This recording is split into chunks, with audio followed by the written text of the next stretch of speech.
almost 50 million people, but you probably never even heard of them. Be careful, because this is about to change. In contexts of thousands of years of history, including different conquerors, wars and religions, they were an amazing example of survival, adaptation and rebellion, all at the same time. Sometimes they used to help their conquerors on their further quests. Sometimes they participated and even assimilated into new societies. But also at some point they were taking leading positions in rebellion movements and fought for freedom. In this video, join me on the journey across northern Africa, because you're about to meet the amazing story of Amazigh people. Who are the Amazigh? Amazigh people are descendants of pre-Arab inhabitants of the North Africa, but you might already know them by some other name. The Berbers. The reason why I'm using the term Amazigh instead of Berber is because they call themselves exactly like this. Also, there are some negative implications of the term Berber. It is in fact a variation of the Greek word barbaros, which is how ancient Greek called people whom they perceived to be either uncivilized or primitive, or people who simply does not belong to the Greek culture. This term was later adopted by Romans as the barbarian and used with a similar meaning.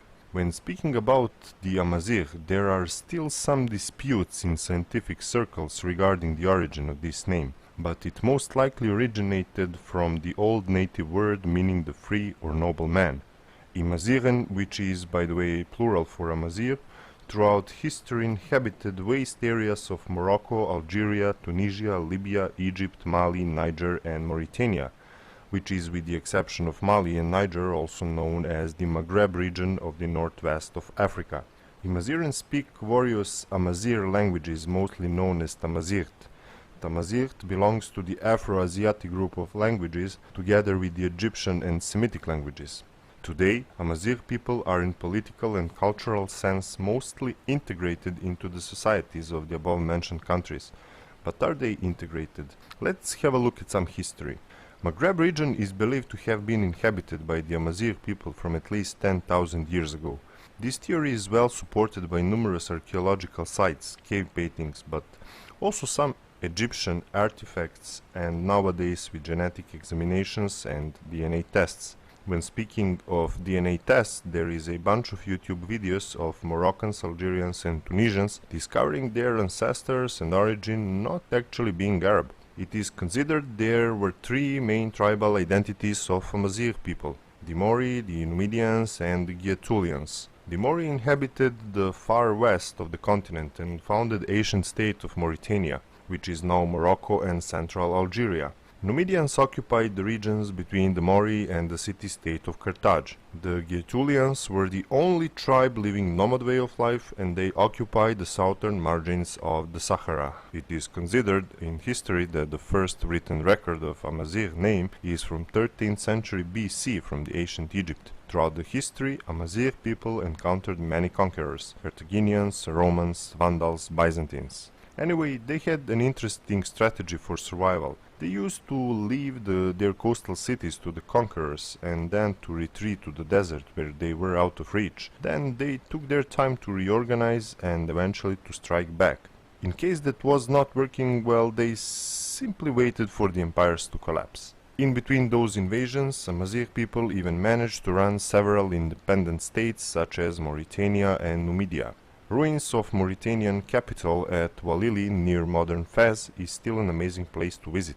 Before Arab conquest to the North Africa, Tamazight was a language native to the region. Christian religion was widespread and deeply rooted, even with famous saint and founder of Western philosophy, Saint Augustine, being an Amazigh man.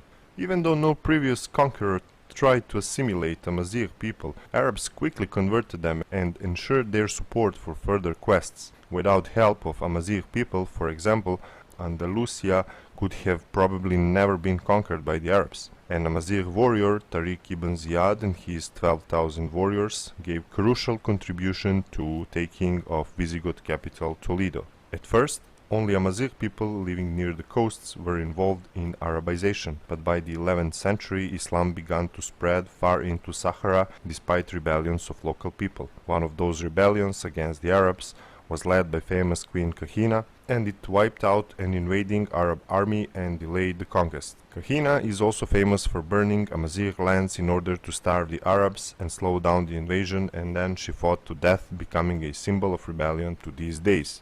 Another interesting example of Amazigh rebellion might be a man known as Ibn Tarif, who declared himself a prophet in 7044 AD. He translated the Quran into Amazigh language, which was, by the way, considered heresy back in that time, annihilated the Arab army, and finally established his own kingdom of Bargawata in modern-day Morocco. This Amazigh version of Islam was an extraordinary combination of Islam, Judaism, and traditional Amazigh beliefs. After the initial rebellions and resistance, Amazigh people and Arabs found a common language, settling together in the cities and enjoying a common culture, literature, and philosophy. This period in history is known as period of rule of Almoravids and Almohads dynasties, which happened from 11th to 13th century AD. After the final breakdown of the Amazigh Islamic empires in the 15th century, achieved unification slowly faded away, and some localized kingdoms replaced the empires. The 16th century introduced the Ottomans to the stage, who have been ruling the region for about 400 years, since capturing Cairo in 1514. In both the Ottoman Empire and still independent Moroccan Sultanate, the Amazigh people were slowly pushed to the margins of society. Process of Islamization and Arabization inevitably led to losing of identity for Amazigh people, who are today mostly assimilated into societies of North African countries. But, on the other hand, for example, in Morocco and Algeria, nearly one-third of total population even today speaks some form of Tamazight. But before jumping to the modern era, let's finish this history lesson with the French influence on the region. It all started on June 1830 with a French army landing on shores of the Ottoman Algeria. This marked the beginning of an end to a almost 1,000 years long Islamic rule in the region. Most of Algeria fell to the French rule very quickly, in a matter of months, but there was one region which took French more than 30 years to conquer. This region was known as Kabylia. Kabylia was a mountainous homeland of the Kabylie Amazigh people, and it is still a region in Algeria which is actually home for about 7.5 million people. When speaking about French policy in the region, it can be described as divide and policy rule implemented on the local Arab and Amazigh population, with which French tried to make Amazigh people some sort of colonial partner, even claiming them to be more European than the Arabs. Kabylie, however, rejected the idea and even took significant role in the Algerian independence movement. Ironically, after the liberation from French, Algeria and Morocco established their countries based on the Arabic identity only, and with the official language being only Arabic. Once again, Amazigh people had to learn Arabic language in their schools while pushing their own language and culture out from the public view. But what is the present situation with these people? As a sign of improvement of the position of Amazigh people, the World Amazigh Congress, or WAC, was founded in 1995. WAC is an umbrella organization that represents the Amazigh people and defends their rights in different countries. WAC also reviews the state and position of the Amazigh people by issuing regular reports from their meetings. One example of such report is the following conclusion regarding the position of the Amazigh minority in Libya. Quote, Gaddafi regime continues to follow its apartheid politics towards Amazigh, depriving them of their language and culture and threatening them with death when they claim their Amazigh identity. End quote. Concerning Amazigh rights in Morocco, WAC stated, quote, members of WAC condemned the imprisonment of young members of the Amazigh cultural movement who were subjected to a highly unfair trial. It is time for Morocco to abandon its repressive measures of the Black Years and to free political prisoners. End quote. WAC also denounced the serious violations of fundamental liberties and the abrogations of rights in Algeria and politics of denial of Amazigh identity and forced assimilation in Tunisia. But, on the other hand, there are also some improvements.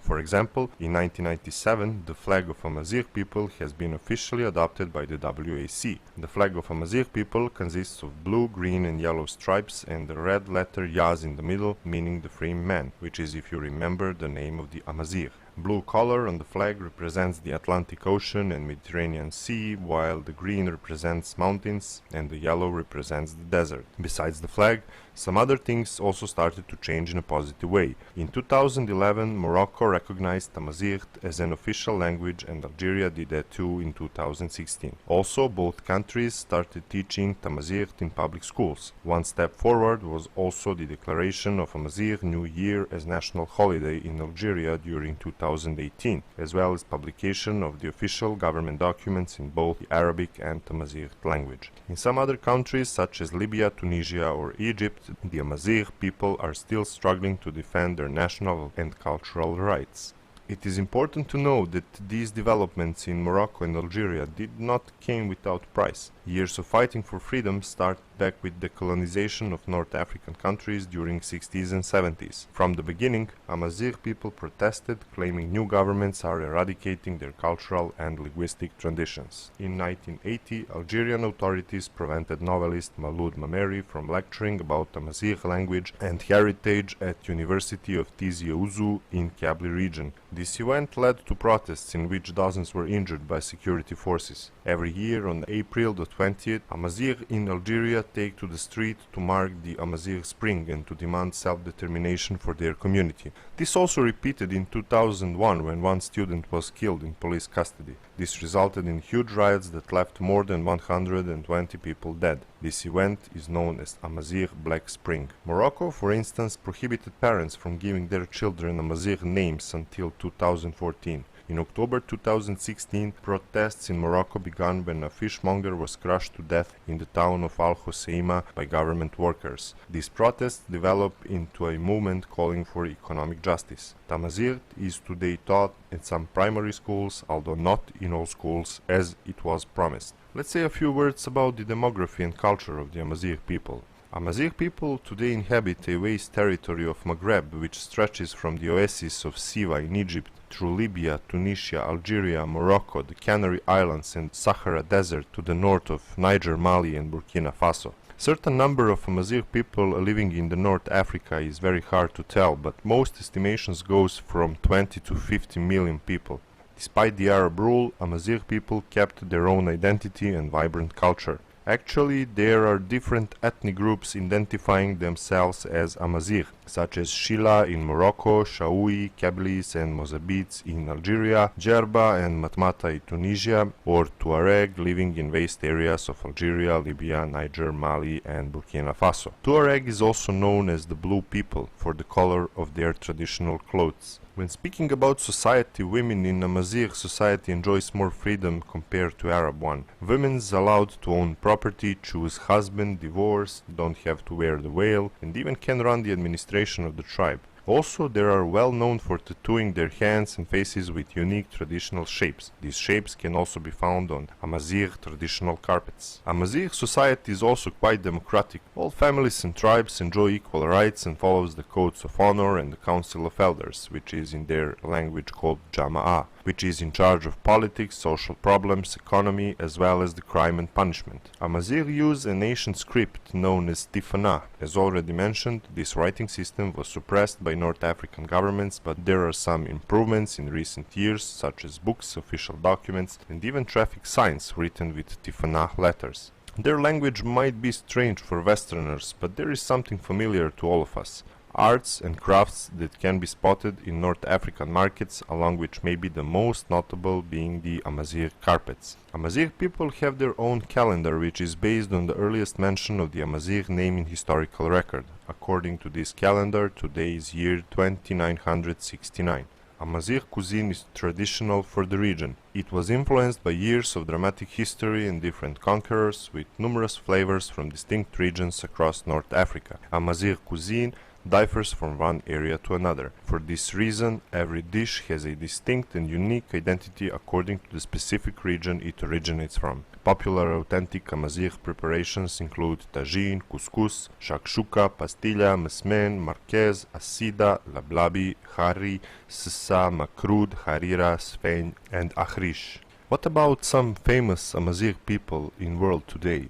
Well, beside already mentioned Saint Augustine and Tariq ibn Ziyad, did you know that at least 2 pharaohs of Egypt, 5 Roman emperors and even 3 popes were of Amazigh origin? Also, there are a lot of Amazigh artists, writers and singers from Morocco and Algeria, including Loreen, Hindi Zahra, Kateb Yassin, Mohammad Shafiq and many others. Also, famous football players Zinedine Zidane and Karim Benzema are both of Amazigh descent. I would like to say at the end that the Arab-Amazigh political relation is much more complicated than I explained, and in order to explain